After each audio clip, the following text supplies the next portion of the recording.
The following story has been brought to you by StoriesToInspire.org. One of my favorite stories of the Vilna Gaon, and this will conclude, and we'll wrap up and conclude. One of my favorite stories of the Vilna Gaon is during the Russo-Japanese War in the late 1700s. There was a person who was Charedi, a person who was Shomer Mitzvot, and he had to go to the battlefront. Now, as you can imagine, it's Russia, and their communication was not that good. So he got sent to the front all the way east to fight on the Japanese front.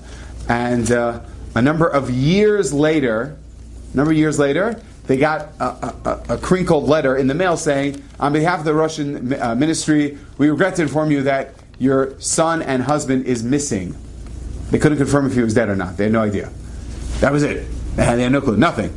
So the story goes like after 7 or 8 years after the war was over, a man with a long beard comes knocking on the door, and the father opens the door. He goes, yes. He goes, Abba! He gives him a hug. He goes, who are you? He's like, you don't recognize... This is the 1700s, right? He says, you don't recognize me? I'm your son-in-law. What are you talking about? Your son-in-law? What? Yeah, and he starts saying very intimate details that only the father-in-law and son-in-law knew. And then he starts going into everyone in the house and saying hello. And everyone's like, what? They don't remember you? But then he starts saying very convincing. He says, yeah, I know. It's been almost 10 years. People change and they look a little different. I have a beard now. Whatever. It look a little different. Anyways, the wife comes down and they're like, look, your husband's back. She says, that's not my husband. And he pulls her aside and starts telling her very intimate deals. Only a husband and a wife will know. She says, I don't know how you know that, but you're not my husband. I know my husband. I'm not feeling it. Anyway, she said, listen, maybe the war got to your head. You thought you lost him. It's 10 years. Listen, we're here in Vilna.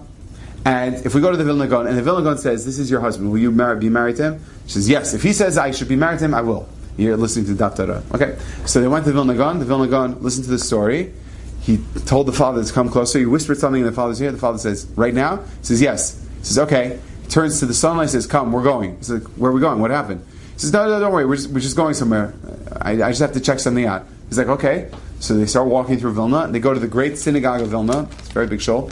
They open the door. They walk in the door, and as they walk in, he says, okay, here we have, this is the great synagogue, so tell me, where is your seat? Where do you usually sit? The guy's quiet, finally goes, okay, confession, I'm not the son. I'm actually not even Jewish.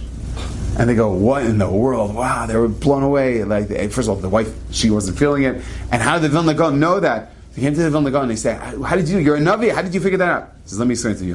He said, something of evil can never mix with something of Kedusha. It doesn't go. It just doesn't mix. It's like oil and water. It won't mix.